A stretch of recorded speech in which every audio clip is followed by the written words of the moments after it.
అన్న వదిన జాగ్రత్త. అన్నయ్య వదిన జాగ్రత్త. బావ అక్క జాగ్రత్త. అన్నయ్య వదిన జాగ్రత్త. బావ అక్క జాగ్రత్త. హరీష్ నేను జాగ్రత్త.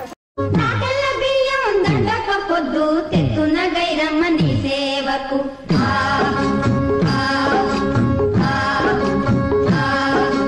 చేతల సజ్జలు సేవక పొద్దు తెత్తున బయట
கோயில் சித்திரமே நெனப்பா வந்து சக்கரம் சுத்துற அத்தரை கொட்டுல ரத்தினமே வாழ செழிக்க வாக்கு பள்ளி